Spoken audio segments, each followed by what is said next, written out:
Oh, you want to tell everyone why Polish people should be more grateful to Stalin? Yeah, that's my hot take. Because he made them into a ethno-state with good access to the sea. Before that, they were a mess.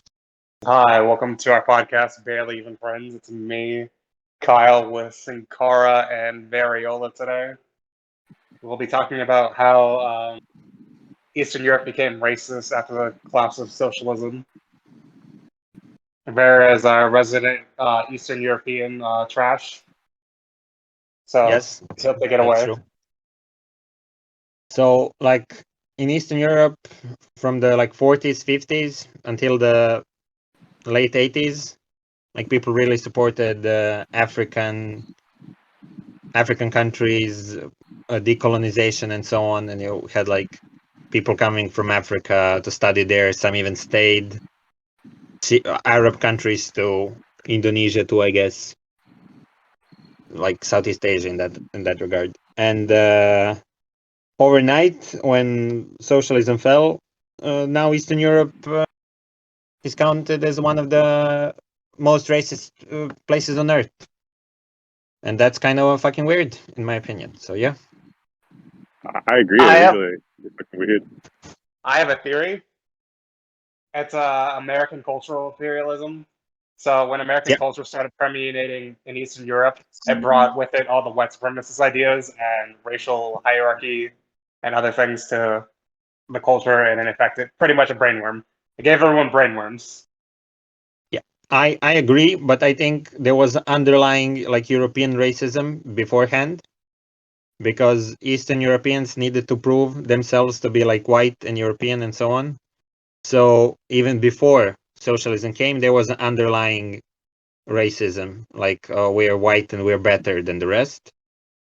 Then socialism came, and then there was like decolonialist unity, whatever. Send guns to Vietnam, like Czechia supported Vietnam. They even sent guns to Northern Ireland, sending a bunch of guns and support, training people. But then it fell, and my opinion is yes, it's American cultural imperialism, but also rap music, because I don't think rap landed well in Eastern Europe. Like Rap It's a a, lot music. of yeah, it's very I weird heard that too. because rap is super popular in Eastern Europe, especially with racist. yeah. That's kind of weird. Like Kingheads like rap in Eastern Europe, I but think That's it's a it's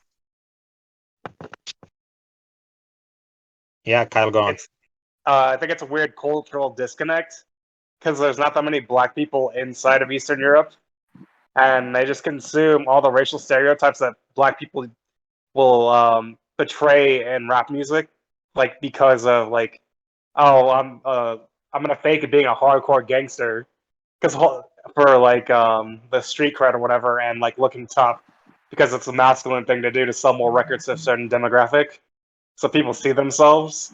Even though all the hardcore gangster rappers were not in gangs, except for like one person, and it was all an act.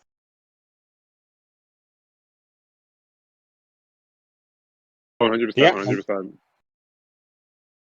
and it doesn't get translated well in Eastern Europe. So yeah, that's weird. Yeah, it is weird. I mean, I guess what I kind of think about, I mean, besides the obvious faults and racisms of Gaddafi as a tangent, I guess Gaddafi had a weird system that lasted into 2011, but actually did support a lot of black migrants. But when you had that system followed and like complete shock therapy in Libya, now it's like one of the most racist, like anti-black countries in the world. So it's kind of an Yeah, interesting kind of like transformation that happens whenever socialism or socialism adjacent systems fall, I guess.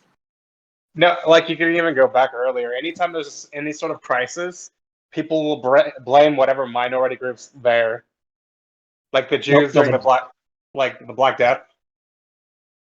but that's But the thing in Eastern Europe. Like there are no non-whites. There were no non-whites like as communities in. Well, there were Vietnamese in Czechia or something like that, but those are exceptions. Usually, there were no established. They were individuals, but there were no Yeah, there established weren't communities. communities. Yeah. So Yeah, they so were hating on someone over they had their no boat experience with. borders. Yeah, that they have no interactions with, and that's another thing. Like in Western Europe, you have non-white people. You quite visibly you see them every day, but in Eastern Europe, outside of the capital cities, it's very homogeneous. So Yeah, there's just other types of white people that hate each other. yeah, but no non-whites, and we're talking about like racism here, not like Eastern Europeans hating on each other. They also hate the Roma. Yeah, I mean, even though like it's another interesting thing, like if you look at Serbia or even Slovenia too, like Roma people are one of the carriers of the culture. Like some of like the traditional aspects of like Serbian culture, they're carried by Roma people, like brass bands. That was that is still like considered a traditional culture in Serbia, but not a lot of ethnic Serbs play in brass bands anymore. It's mostly done by Roma people. Similar in Slovenia, like one of the most famous singers is of Roma origin, and he sings only Slovene traditional music. So it's kind of interesting. That is really interesting. It's quite. I think also one of the other things too. It's very easy for people to blame so socialism was falling. Well, like things were getting worse, and there's that so in Eastern Europe there's like no visible minorities, I guess, and then with the advent of the internet, you have a lot of racism and like getting exported from like the Western world to like all over as well. Like I've surprisingly met a lot of Eastern Europeans who support the Confederacy for whatever God knows reason. God knows what It was reason. wild. So I know that in Belgrade, there is like a traditional rivalry between two football clubs, and one of them sits in the north, one of them sits in the when they like their games. One is in the south, and the southern one is pro Confederacy because Confederacy is south, That was but wild. they don't. Yeah, but they don't get like racism references and so on. It doesn't get. Translated It's not. over. Yeah, it doesn't get translated at all. It's basically west side, east side, but in context of American Civil War. You know what's funny? I had that same opinion when I was a kid when I learned about the Civil War. I was like, okay, so people from the North are always good. So North Vietnamese are good. The North Koreans are good. And like then they teach you Honestly, I had the same history. opinion too. I mean, it kind of works out though. You had North Korea, North Vietnam. Yeah. The apartheid was in Northern, South Africa. Northern Italy. Northern Italy is fascist. I guess. Yeah. I mean, you Yeah. have the Unionists in Northern Ireland. Oh, wait, fuck. That's the opposite. Oh, whoa, whoa, Oh, whoa. fuck. All right, I fucked up. The south of England is the most racist. Yeah, I guess so. Yes, Scotland up north. Yeah. No, they're Scotland. North England is North England. That's different. Well, they're all part of the UK, so there's Of Scotland's the course. north. For now, but for now though. For now, yeah. Yeah, but Scotland. since we brought up UK, I want to congratulate to all UK people, both for death of the Queen and for the really short government. I'm glad Death of that the pound. cabbage. So there was like for people that don't know, there was like on YouTube. Will this cabbage survive Liz Truss government? And the cabbage survived. It was a live stream of the cabbage rotting, and the like cabbage. the cabbage won. Yeah, the Yeah, cabbage won. So I'm pro cabbage in this that's your prime scenario. minister. People are Yeah, gonna but probably try to correct you and say it's a lettuce, but same oh, shit. it's lettuce. Oh, okay. Oh, what's Yeah. the difference between lettuce and cabbage? I couldn't tell you. I don't fucking know. They're I think they're close like enough. separate. They're like in the same species, probably. Okay. They're probably so there's this weird thing with like domesticated vegetables. So fun fact, broccoli, cauliflower, I think lettuce, Brussels. mustard. Yeah, they're all from the same plant originally. Yeah. It's fucking wild. Yeah. If I were to backtrack a little bit, if I were to add to the racism in Eastern Europe thing, yeah, I feel like the internet definitely plays a huge part, but I feel like honestly it goes. I feel like it must go deeper than the internet as well. I don't know. There's something innately. I would say there's something innately racist about capitalism, but I mean, in the '80s, kind of predated the internet somewhat. But you had, for example, obviously in Eastern Europe, not a lot of visible minorities, but in Russia, obviously there were different minority national groups, and like Moscow hosted a ton of Africans. You had Lumumba University. If I recall, there were protests against the university in the '80s, and the name was actually changed away from Lumumba, named after Patrice Lumumba of the DRC. In China in the '80s, during There was the race riots, race riots against the Africans. Yeah.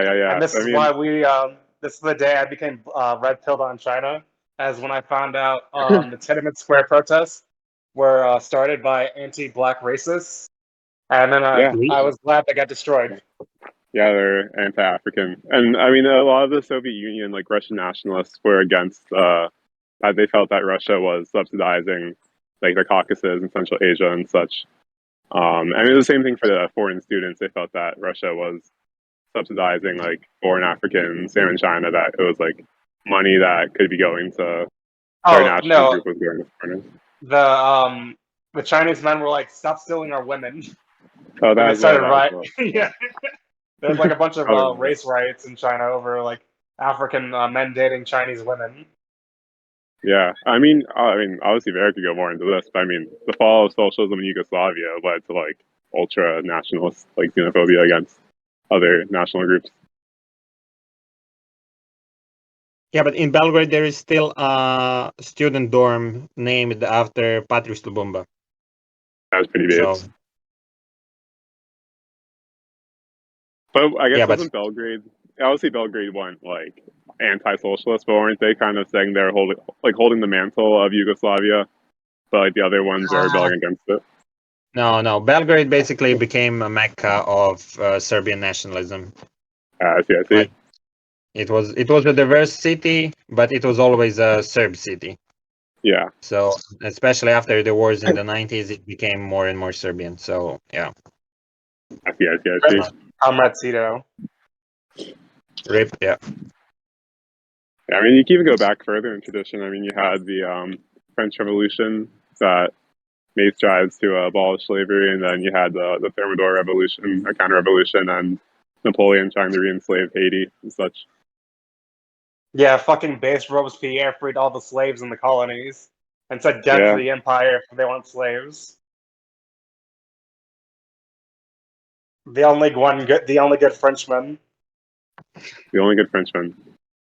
so Uh, Fun the fact: Commissar let and Sasha do not count. Sasha's not a Frenchman, Okay, and Commissar is like an Commissar is American, basically. yeah. American. What? Yeah, he Commissar was is born in like Texas. he's like I think his one parent's American, one parent's French, and he like lived Yeah, around the world. yeah. I was living in England now. But so yeah, during the Russian Revolution, Lenin was building statues of famous French revolutionaries, and he built one for Robespierre, saying Robespierre was the original Bolshevik. I did not know So that. That's interesting. they wanted to claim French Revolution for their own. Why Yeah, wouldn't they? it was like one, it was like a not like the original, but it like pretty much translates to that. It was like the Bolshevik before the Bolsheviks sort of deal. Yeah, Hmm. but you know, it is interesting. You know, when you read about different like African or black people who traveled to the USSR in the early days, like Harry Haywood. Um, God, who else went to the USSR? Harry Haywood. Fanon? I think there was like some Black Panther who like fled the USSR, but apparently he got disillusioned with it and he So became you're thinking an of anarchist. Eldridge Cleaver. Yeah, Eldridge Cleaver he was probably CIA or something. That was in the 80s. probably. Also, that guy I linked like last month, Robert. Well, oh yeah. Robes. What's his Oh name? yeah. Oh, Robe. I Paul was Robinson. Paul Robinson. yeah Yeah. He Yeah, also yeah. went to USSR. He he said loved it. because either Paul Robinson or Harry Haywood, but they have like a reference where like an anecdotal story where they said they had a racist encounter on like a train, and like all the Russians like defended him and like ganged up on the guy who called him like the N word or something. But I think in Russia you Paul had a very Robinson. different experience. Yeah, Paul Robinson said that when he was in the Soviet Union, it was the first time he ever felt like a human. Yeah. And then, because he was being interrogated by the Committee of Un-American Activities, and he was, and so he pretty much defended the USSR and was calling everyone else un-American for being racist, basically, and he was the true American. There were actually tens of thousands of black people, whether from Africa or the United States, who traveled to the Soviet Union.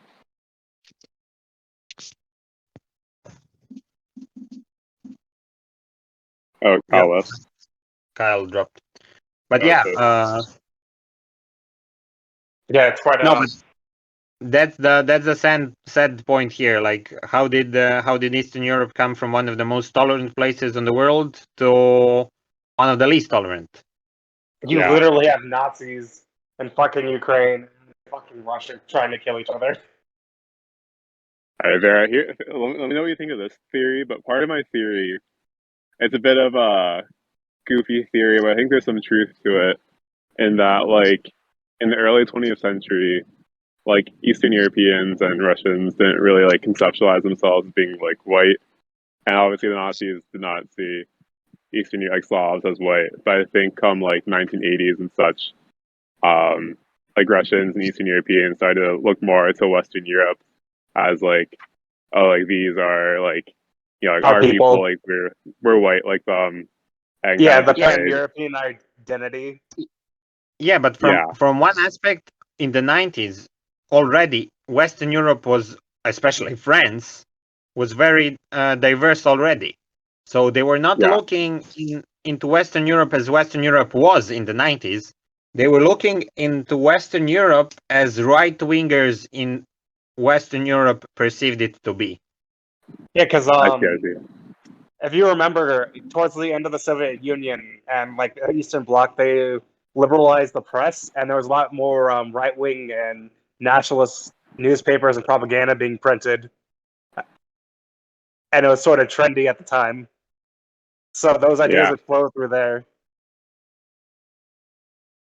Yeah, I mean it gets weird. I mean you have all those like insane networks in the '90s between the U.S. and Russia that were just like complete fascist groups. I mean you had like different like religious groups that went out to Russia. I mean LaRouche, Shopping LaRouche, he was very involved in Russia in the '90s. Obviously, there's Dugin starts to become more prominent in the '90s into the 2000s. Dugin was literally a neo-Nazi trying to destroy the Soviet Union. He founded the Nazwell Party. Yeah, even before that, he was a literal Nazi. Yeah. Pretty hilarious how he's supposed to be now some bastion of like revolutionary thought for some people. Yeah, I think another aspect, to add on to this could be a stretch, and there's somewhat of a truth here too, where obviously, for example, like Cuba, it's not that there's no racism in Cuba, but I'm sorry to any Miami Cuban listeners that we have, but the Miami Cubans are known for being very racist people. But if there's ever to be a counter-revolution in Cuba, those people would go back. But similarly, in like Eastern Europe and Russia, you had like the like white army people supporters and other reactionaries from Eastern Europe who fled during the revolutions, but then came back after. But that's the fact. No, Sakara, I disagree. Yeah. Like white Russians, they never came back. They are still in France, or their descendants in France, UK, US, they're just not politically active anymore. Before they were big 'cause it was like martyrs suffering from communism, but now communism is gone and they stayed where they were. They're not politically active, and that's it. Didn't you mention though, in, like, for example, in like Serbia or like Croatia, that people came back or their descendants came back or started like funding movements? yeah, but the difference was the Russian Revolution was like almost 20, 30 years before Of course, yeah. yeah, before No, but Yugoslavia and stuff. even in Slovenia, they didn't come back. Like you still have big diaspora communities in Argentina, in Chile. Like Croatian guy became a leftist president in Chile, and a guy with his if he came with those same politics to Croatia today, he would be decried as communist, as socialist, and he would never become a president or prime minister because Croatia is parliamentary, not presidential republic. But doesn't matter. There is an irony about that. I mean, no, but like when the guy became president in Croatia, they were celebrating. Yeah. But if he became president in Croatia, those same people that were celebrating, they would be extremely mad. So Yeah, they have national pride for the commie outside of Croatia. yeah, it's kind like it. You know, when Obama became a president in US. Yeah, and the Kenyans loved it. Yeah, and Kenyans loved it. But would they have loved it if he became president in Kenya? I don't know Kenyan politics, but Probably. yeah.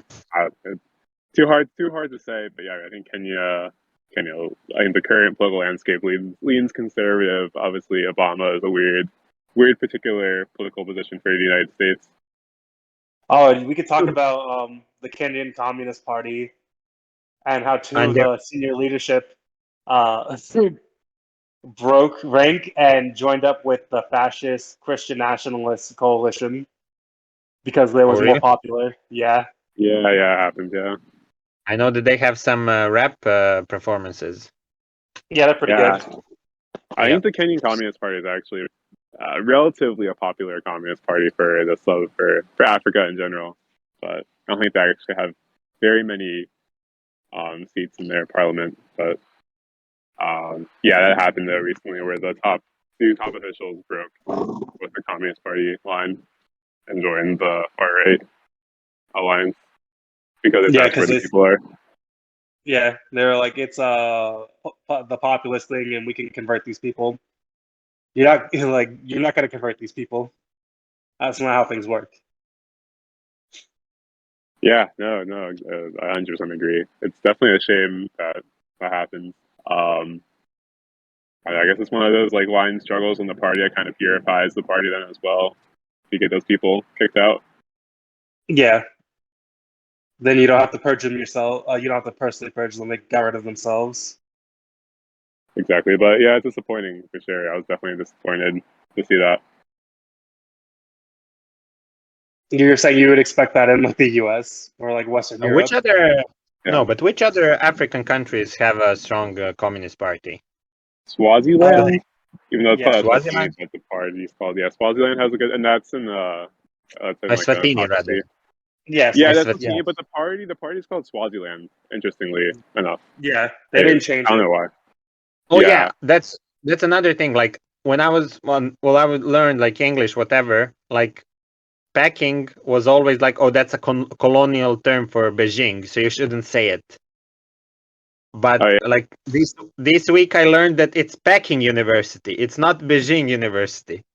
No. So- If you're in China, like I think the Chinese name is still like Beijing, but like in English they'll call it Peking, because like they still really? in China for like English translations they still use the colonial names, which is like weird. If that makes sense.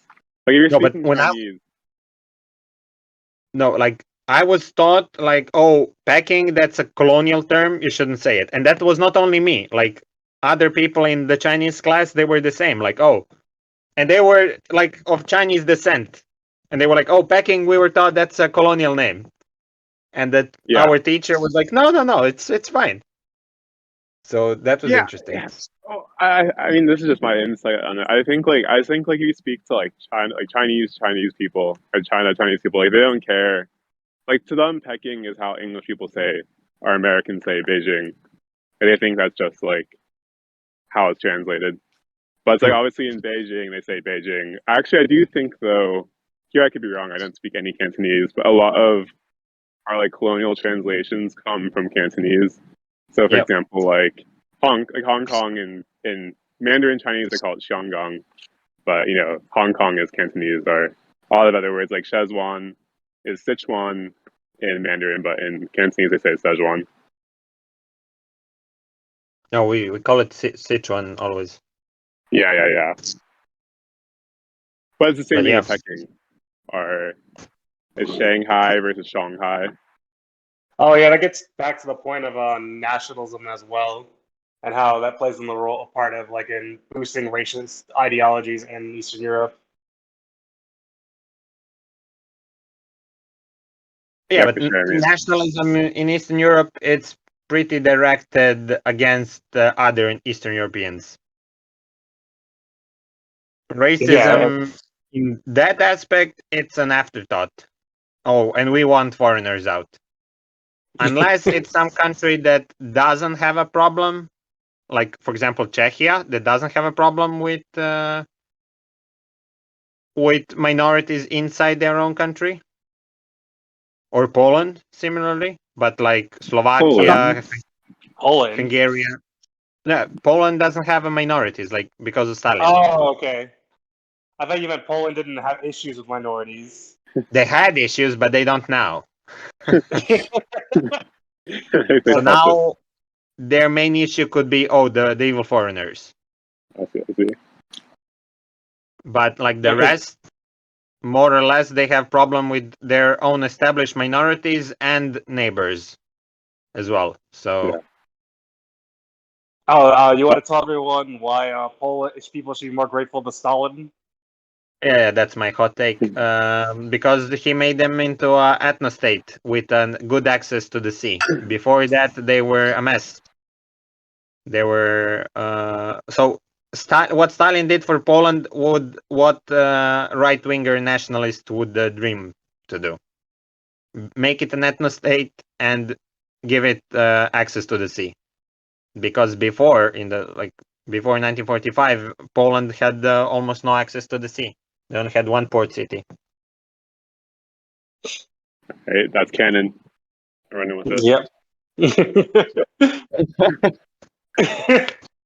So Stalin, the biggest Polish nationalist of all time. Nationalists, yeah.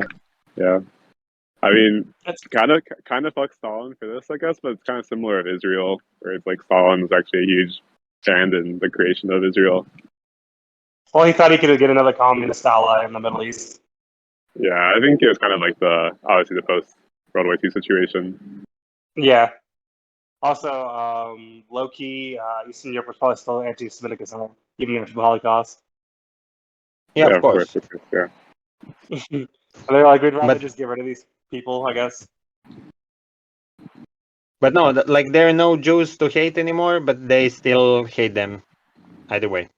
Yeah, so fucked up. It's actually really weird.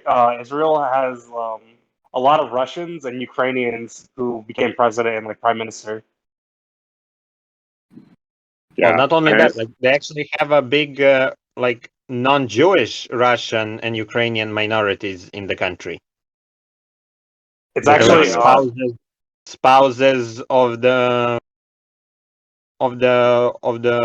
people that made Aliyah or whatever, like regular migrants that migrated from Russia and Ukraine. yeah, they have like a So very large Russian and Ukrainian population, so they actually yeah, have good I think relations with both countries. yeah, like they have good relations. Israel has good relations with most of Eastern Europe, like Hungary, Poland. They're big supporters of Israel. So It's very funny when you tell this to the people like the MAGA communists who support Putin a lot, and like people who are very pro-Assad. It's like, Russia was just letting Israel bomb whatever the fuck they wanted in Syria, right? or vice versa, talking to like U.S. liberals who are pro-Israel. No, but Syria is so complicated though. Like you really don't know who is doing what in Syria. Well, especially when war is still on, but when it was like the peak of the war, like it was everyone against everyone. Such a complex alliances. Yeah, you had like ISIS working with like the US and like UAE and stuff. Then like everyone turned against ISIS. Then you had like Russia And backing. Turkey. Yeah, Turkey was out here backing whoever would do their bidding. Then you had the Kurds playing with the US and switch sides to Assad. Oh well, didn't even switch sides. Fucking Trump told him to fuck off, and he took the Lyric. oil fields. No, like Kurds are a perfect example. They are allied with US and Assad, and US is anti-Assad. So Yeah. Yeah. I mean, there were the fish rebels as well. I forget their abbreviation, and ISIS, but I've heard the membrane between the two is pretty fluid. My war's been going on for so fucking long now. Holy shit. Yeah. Yeah, since 2012. I'm curious, with Iran sending more technology, apparently, so Ukraine claimed that they killed some Iranian officials who were like helping Russia or Excuse whatever. me, Kyle. It's Iran. That's I don't all. care.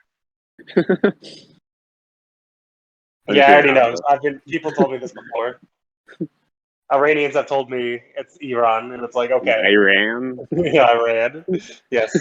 I actually worked with several Iranians who fled during like the 2009, 2008 protests. Actually, Yeah. the dude showed me like pictures of him like getting like he was telling me stories about the protests and how he got arrested and like beaten and stuff. Yeah. Yeah, it was really insane. When I was Yeah. looking at Ross, there's actually like several Iranians who work there who like Oh, that's interesting. also Albanians. That's interesting. What were you saying about Iran? Oh, Ukraine said they killed some fuck, I don't remember if they were generals or like advisors to Russia.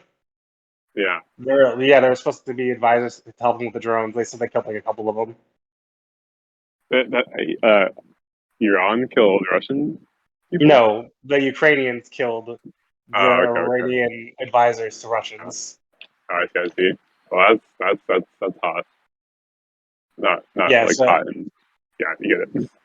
yeah, so I'm wondering if it's going to pull support away from Assad and weaken his position in Syria. Full support from who? Because Assad heavily relies on like Hezbollah and like the Iranian military and the Russian Air Force. Well, I don't know if he still does, but he did it to turn the war around. I wonder if it'll weaken Yeah, his position. I don't know. I mean, honestly, I feel like at this point, He it's should have really it hard to mostly say. It's really wrapped hard up. to say. Yeah, He it's should hard to have it say. mostly wrapped. Yeah, Yeah, I think he has it mostly wrapped up, but you never know. yeah. I'm not because I'm not sure how much of a role they still play in his military and like his operations. Yeah. Because maybe Turkey will see this as a perfect opportunity to invade all of Syria or something. Yeah. I mean, things are getting weird in West Asia. Obviously, because you have like Biden making strides to make normalizations with Iran, but also you have the opposite happening at the same time. Obviously, there's always Israeli-Iranian tensions, and it's kind of weird stuff with the Saudis and Iran as well, where it's like one day they're kind of making some deals, the next day it's the usual kind of contest between the two. So it's hard to say where things are going to head. Well, it seems like Saudi Arabia is more focused on building an anti-Iranian alliance still, because like they're working with Israel and the other Arab states, more or less build up like an anti-Iranian like bloc. Yeah, but they're also trying to join BRICS at the same time. Well, so is Iran. Yeah, that's not going to stop With their their integration. rivalry though. No, of course. I think it's a really weird situation. I have to pull up what I was reading, but it's the same thing with Biden trying to like normalize things with Iran. Like it's kind of hard to say what's happening, but I think the Saudis have reached out to Iran in a few things in the last few years. Well, they've also gotten very mad with Obama about normalizing things with Iran. Yeah. I don't know. I mean, another tidbit, another kind of an interesting shift in U.S. politics is that kind of a low-key alliance in West Asia is the UAE, Saudi Arabia, and Israel. And in the U.S., usually those three get bipartisan support from the Democrats and Republicans, and vice versa. But it seems that the Saudis and Israel are a lot more tied to the Republican Party now and having tension with the Democrats. That's kind of an interesting shift to see in U.S. I guess international and domestic politics. I'm curious because there's a lot more anti-Israel and anti-Saudi protests coming from the Democratic side, and like the Yeah, Saudis and Israelis see that as a threat. yeah, Yeah. From outside, it looks like Saudis, Israelis, and so on have decided to back Republicans more. yeah. It's interesting because in the past it wasn't like that, but somehow Obama crossed the line by making the Iran nuclear deal, I believe. Yeah. Yeah, because Then you have obviously both. Yeah, you also had Democrats saying, "Oh, we need to stop selling weapons to the Saudis and stopping the genocide in Yemen during like the yeah, whole 2020 campaign." yep, And then you have like several Democrats who are saying Israel's an apartheid state, and even like one of them, I forgot who, he was like, "Yeah, Israel's an apartheid state, but we should still support them." I forgot what Democrat said that. It was like yeah, one of the old yeah. leaders. I remember that as well. Yeah, Democrats have been trying to play like both sides, like because obviously they're getting called out by their base, who's more concerned with human rights at home for not taking Israel seriously, or the Saudis atrocities in Yemen seriously. So they will try and like speak to that base, say some nice words, while at the same time still try and support those countries. But I think the Saudis and Israel don't even like the small little things that the Democrats are saying. yeah, exactly. It really gets in the way of their massive genocides. Yep. It's very odd for people to be claiming that the Republican Party is the anti-war party when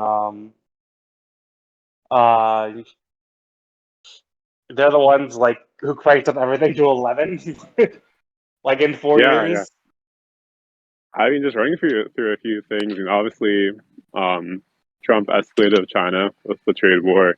He ripped up the INF treaty with with Putin in Russia to put missiles in Europe. He broke the Minsk Accords in Ukraine.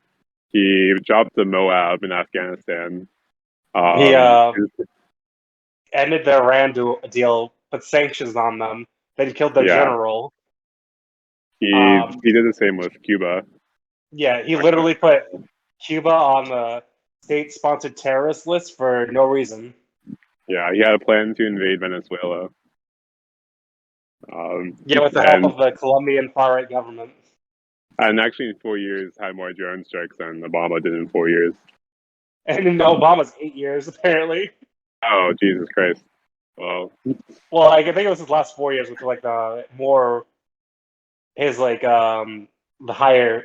I forgot when Obama like peaked, but yeah, it was way more than Obama's peak. I mean, 4 years. Trump might have been the most pro-war president. Yeah, The thing with Trump is that he didn't really have any coherent policy foreign policy. Yeah, that you saw in previous administrations like Clinton, Bush, or Biden now, or Obama, where it's kind of like a coherent plan of what they were doing. It was just like Trump kind of escalated like everywhere. yeah, he was more or less reacting and causing things. He's trying to be the madman. Yeah. Trump was trying to be a Batman, didn't he? Madman. he, oh, Batman. Okay. No, Madman. Madman, Madman. like Crazy. MAD. Yeah. What's Essentially, your Trump's comment policy on was freaking. cultural stuff in US? What's We're going new? into fascism. Well, a comment I have, I think a concern I have for the midterms is that what am I trying to say? Is that well, there's a lot going on in the United States, but obviously, inflation and the economic crisis is quite bad. But it seems like Democrats are completely ignoring that, and also kind of blackmailing is the right word, but kind of holding Well, abortion rates, for example.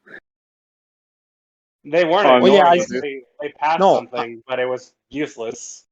yeah, I saw that one of the courts blocked the student loan forgiveness. they did. Yeah, No, they tried. No? No, they didn't. Oh, I think this happened so what? yesterday. I don't know if you saw that, Kyle. So they try. So they sued, and the Supreme Court said, "No, we're not going to block this." There was like a federal court that said that they were going to block it Oh, they did. I don't know. I didn't see yesterday. that yet. This happened yesterday. I'm not sure. I honestly am not sure. I don't know if it's because like Saturday. I'm not seeing what the fallout's going to be, but I think a federal court said they're blocking it. I don't think they can. Yeah, But I the don't know how Supreme it Court, works, yeah. but I'm not, it's all happened yesterday. I have no idea how that's going to work. Oh, appeals court pauses Biden's student debt relief program while it reveals the case. Yeah, so that's happening. Yeah. Obviously, I mean, I think I don't know. It's just like I really feel like Democrats are doubling down on talking about January 6th, talking about crazy MAGA, Oh but yeah, threat to democracy. yeah, threat to democracy, and maybe that gamble would work. But I honestly think they should. I think they'd have a good case to say that the economic crisis we're in is in large part due to Trump's The tax policies. cuts and Yeah, yeah. and the failure of COVID, yada yada. But they're not doing that. So I don't know. Obviously, I think whenever there's an economic crisis, you can see big changes in parties. It's really hard to say what will happen this midterm. We live in a really strange year this year. Obviously, the polling is somewhat close. Because Bernie's blaming corporate greed, which is correct. Because they also have way lower taxes. They were waiting for inflation to hike up all the prices, and you could tell they were planning this with the day they made those checks because they're like, "There's gonna be a lot of inflation. There's gonna be a lot of inflation," and like, we're gonna. Then they waited like a year or so, and they jacked up all the fucking prices. Yeah. I mean, I can tell you verbatim what this is, but there's been like studies that show that a lot of inflation's from the COVID supply chain issues, but a lot of it is just like businesses An profiting excuse to off of raise inflation. prices. Yeah, as profiting Yeah. off of the fact that there is inflation, so they're raising prices way above what like the market itself would do on its own. So my job, they said, "Oh, we have to tell our customers that we're raising our prices, but motherfuckers not giving us a raise." Yeah, Jesus Christ. I Yeah. mean, like, there are laws that Biden could pass. I mean, there's like the whatever like obscene profits kind of law. I forget what it's called. Also, like obviously Nixon Nixon, had to freeze. yeah, Yeah, Nixon literally freezes. Nixon froze prices and wages. yeah. I mean, obviously I prefer just prices, but honestly I would take both because our wages are frozen, but the prices are They've been rising. frozen for like forever. Yeah. So Obligatory, whenever Nixon gets mentioned, I need to say that Nixon was the one that established EPA, yeah, and second most environmental president in US history. who's number one? Teddy. Teddy, yeah. Um, Also, another horrible president that was environmental yeah. for all the Something wrong about reasons. imperialism, I guess. It's Yep. kind of awkward because Teddy Roosevelt was like a literal progressive, but he was like the most American imperialist president we ever had. That dude literally Yeah. fought in the Spanish-American War and literally went around helping invade countries for the U.S. imperialism. Yeah. Yeah, and he was really proud that he fought in. He based his political career on Spanish-American War. So Yeah. Also, a lot of the way national parks were made was that he like kicked off like indigenous tribes off the Yep. land and turned them into national parks. Vera said that's a sacrifice he's willing to make. what I said that? No. No. Actually, like legitimately, like fuck the noble savage stereotype, whatever. But land that's controlled by indigenous communities tends to be better taken care of than the national parks in Latin America. Like national parks get a lot of poaching, a lot of illegal logging, but like reservations or whatever, indigenous land, it's safe, and there is not a lot of there is no poaching there. There is no illegal logging because they're taking care of their own land, and they're keeping it forests. They're keeping it environmental. Like So he also had so in the U.S. during COVID, the only places that weren't like closed were the national parks. So you had all these dumb assholes going to the national parks and just fucking wrecking them because there weren't enough park rangers to take care of them and stop them, and they were also letting people in for free. People just going and shitting everywhere, throwing trash everywhere, just destroying all the national parks. Fires and whatnot. Yeah. Yeah, I don't know if Trump ever and this got is, this through, but he wanted to like privatize the national parks or commercialize them. he approved drilling on them in Alaska. Yeah. And Utah, I think I remember. Maybe not. Yeah, Yeah, he but he expanded like oil drilling everywhere. he wanted to add like Amazon to like Amazon the company and stuff to the parks and whatnot. God, I hate that bastard. Yeah. um. Yeah, but I guess on the topic of midterms, so honestly, I mean, the polls look like things will be slightly worse for Democrats, won't be a Republican sweep, but it's just really weird times. I don't think the average person, obviously this is never the case, but I feel like people really aren't enamored with either party, like at all. You can Um, tell. So the Republicans should be much more enthusiastic, but you could tell they're yeah, not. Because yeah. even Trump's rallies are way dead compared to what they used to be. I mean, in this situation, you'd expect Republicans to be killing it in the polls, and they're not. But also, it's like the Democrats have had 2 years. I mean, obviously, it's all the whatnot with the way the Constitution works, but it's like they control both parties and the executive, and I mean, in a lot of ways, They've things feel worse than 2020. Yeah, because like all the stuff they pass has been like watered down and like bare bones and like stripped of everything, and honestly Yeah, feels worse if they pass it than they're not doing anything at all. yeah. I don't know. I mean, I haven't polled everyone, but I just really feel like people are pretty sick. I think people are sick of politics at this point. I think in 2020, there's kind of this like, oh, we're saving democracy of our vote kind of feeling.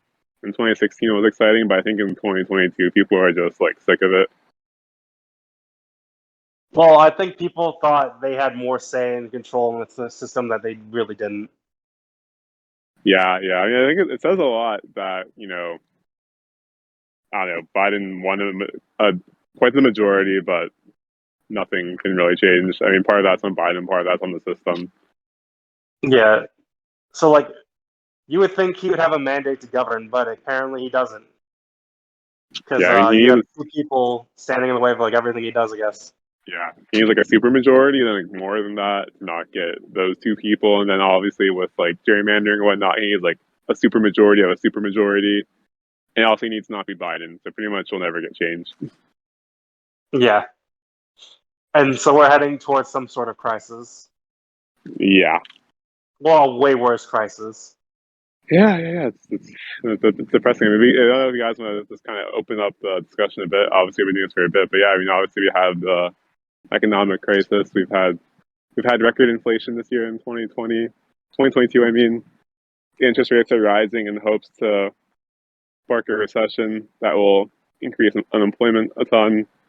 Gas Oh, prices are. my favorite thing is when people are saying increased wages was causing inflation.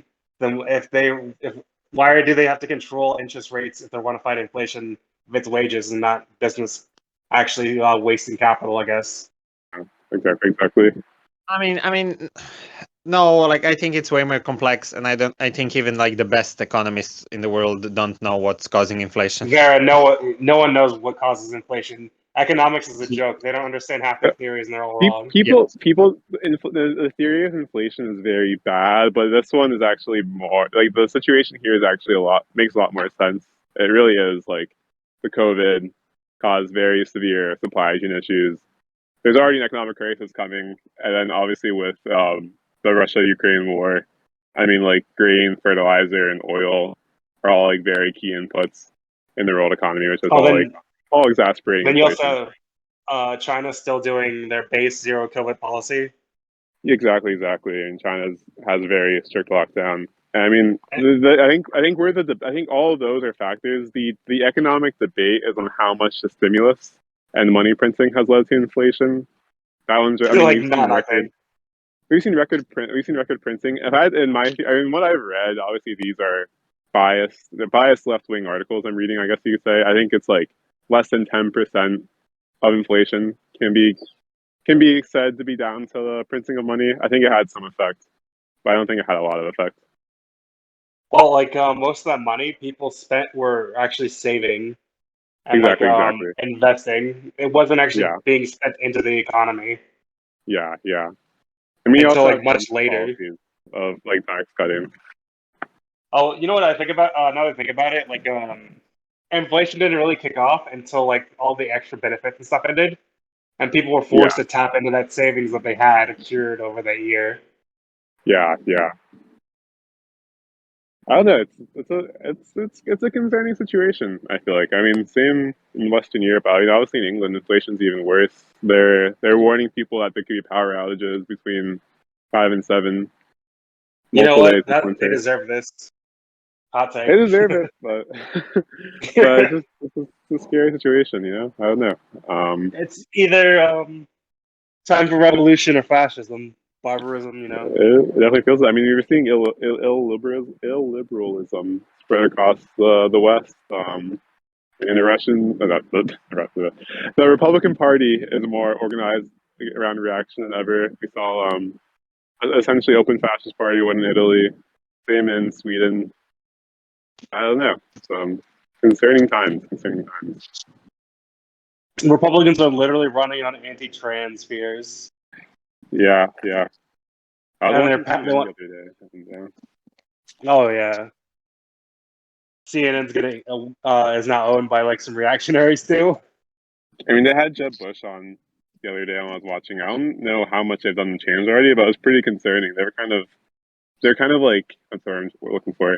They're kind of framing it that like Jeb Bush and like Ron DeSantis and like Pence were sane Republicans against Trump. Oh God, Yeah, and then they're Pence was kind of actually like, worse than Trump. no, literally, yeah. And then like Jeb Bush is kind of like, yeah, I support like Ron DeSantis's like culture war policies, and then like the CNN didn't really push back against that. Yeah, they act just because DeSantis is less wild with his words. Yeah. I don't know. I mean, honestly, just thinking about that makes me sick to my stomach. That if it's not Trump, it's going to be like Ron DeSantis or Mike Pence. God, it's horrible. Fuck. Do you have any thoughts on this American situation or what's going on in Europe, Sarah? In Europe, like I'm not following that much, having actually my own life Of normal course. normal again. So I just read news. I just read news in the morning. Well, the Liz is the biggest news right now. They are trying to they're still fighting. Like, is nuclear going to be green? Is gas going to be green inside the EU legislature? Meaning, will there be subsidies for those two? Coal and oil are fucked, at least. What is also happening? Interest rates. How are they going to deal with the energy crisis? That's also a thing. Every country had something. The ones I follow, at least, where I live or where my family lives. But yeah, not good. Like they expect a recession and non-growth year for the 2023. So we'll see what happens. Base capitalism doing what it always does, crisis after crisis. This is your Yep. time to get Capitalism or rich. like I don't know, capitalism or no capitalism. This is purely geopolitical thing. Like, even if the whole Europe was socialist, if this war in Ukraine happened, it would still be the same. Like they Oh no, this imported. is gonna happen either way. Like that. Well, So like, no, I mean most of the underlying issues were because of capitalism. The whole issues with the invasion of Ukraine just added more fuel to the fire. We're heading towards a I, recession either way. if I had to put my 2 cents into this, obviously I think this war is quite directly related to the fall of socialism because obviously it's on the collapse of the Soviet Union.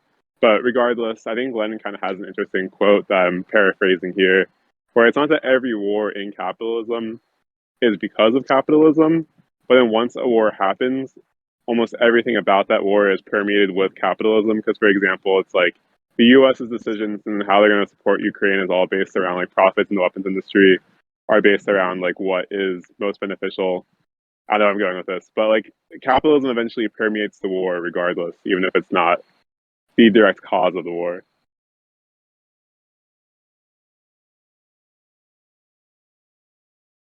That was a lot. Also, Vera, if the EU was socialist and like we were all socialists, we probably already would have done green energy by now. And like real socialist, what does that mean? Like I don't have as optimistic view of a revolution or actually existing socialism being established. Like there's still going to be problems. Like look at Cuba, even Yeah, with of the course. embargo and everything. Like even if they didn't have embargo, they would still have problems. Of course, it would be Yeah, their better. problems would be different. Yeah. Yeah, yeah, exactly. It's But yeah, it I mean, wouldn't be. I don't see socialist state or socialist or whatever as a problem-free society. No, there's always going to be problems. The problems will just be different.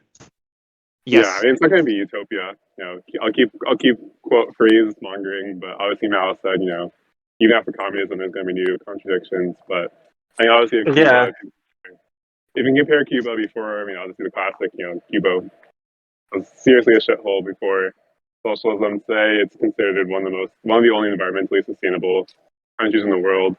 In Havana, like 80% of their agriculture comes from Havana. They also have a Um, higher life expectancy than the U.S. Yeah, 100% literacy rate, really great healthcare. And in terms of green energy, it's like 1/3 of green investment comes from China. Also, people have a misconception of communism being like the in state utopia, but I'm pretty sure doesn't Marx talk about how there'd be new contradictions that arise and a new form would take over after communism that we can't even imagine, basically. Yeah, that's exactly what both Marx and Mao, and probably Stalin and Lenin. But both of them say that it's just like I don't know, communism is like at as far as we can see right now. I mean, I think Marx says that history would actually start. I mean, obviously this is all like romantic talking, but he's saying history would start at communism, not end. Yeah, I mean, too utopian worldview, in my opinion, from Marx there. Fair enough. But I mean, I think regardless, I mean, I think it's just like I'm definitely not arguing that socialism is some type of utopia, but you just see I mean, like you brought up Cuba. I mean, Cuba under the embargo has quite remarkable Yeah, gains yeah, of course. under That's what socialism. that's where we all agree. That's what I'm saying. Yeah, But even if there was no embargo, they this would will be wrong. have problems. Like They just be let's different problems. no, yeah, no. There would be still some of the same problems. Like we mentioned, this whole episode started with racism. Like racism Oh in yeah, Cuba, even though Castro wanted he wanted to solve it in 5 minutes. It cannot be it didn't solved in work five like that. minutes. Yeah, Yeah, apparently Cuban police are still racist against black people. I mean, That's what I you have heard. to go and speak with Afro-Cubans about this, but I don't Yeah, think like they live in a post-racial society. But I think they're most likely way better than the U.S. yeah, Yeah, I mean, I saw an interview. I forget who went to Cuba, but an interview of Afro-Cubans, and he mentioned how like I mean, the person who's Afro-Cuban was saying, yeah, of course, there's like racism in Cuba, but if you can compare it to like what was prior to it's better. uh, yeah, or what like the rest of Latin America or United States, it's just way worse. Like racism isn't just gonna go away overnight. It's something fundamental you have to deal with in the foundation of the society. And like Cuba's built on its colonial past itself. and like its Yeah. old racial hierarchies, and those just are still going to be conscious inside people for like the foreseeable future until like it more or less disappears, I guess. I mean, we're wrapping around full circle somewhat. I mean, obviously, can't blame all like anti-racism on socialism and all racism on capitalism, but I mean, it goes back to Sarah Kondo about how like Eastern Europe and Russia are these relatively progressive places in terms of racism and fighting against racism. Now they're one of the most racist places on earth. So Yeah. keep the revolution alive. Yes, Yep. at all Advice costs. for Cubans. Well, with Keep the this, revolution alive. we conclude the Podcast. podcast. Barely even friends, or whatever Kyle is calling it these days. Yeah, it's still that. If you made it this far, you can check out our Discord. Don't What's the name be of the Discord these days? don't worry about it. I'll put the link down there. You'll figure it out. No, but I want to know what the name of the Discord. It's Revolutionary Intercommunalism. Man, Yes, I had it's that like black. What was the and the whitey? I like that one way more. And oh yeah, that was too long. Yeah. Oh yeah, and revolutionary black communists and that one white guy. yeah, that was good. And before that, we also had a good one. What was before that? Which one? The one with the friends, We had, socialist friends of Cuba, or yeah, we had that was also good. We also had communists for Derek Brandon. We had that oh one yeah, too. that was a good Oh one. yeah. That was good. Yeah, yeah, So that yeah, was when he did student loans. Then you're like, okay, I guess we can support Doug Brandon for a bit. yeah, for Then it for turned a out, day. yeah, yeah, For Oh, yeah, I only kept it for a day. I remember. it was, yeah. pretty much. That's me signing out. All right, Bye. bye.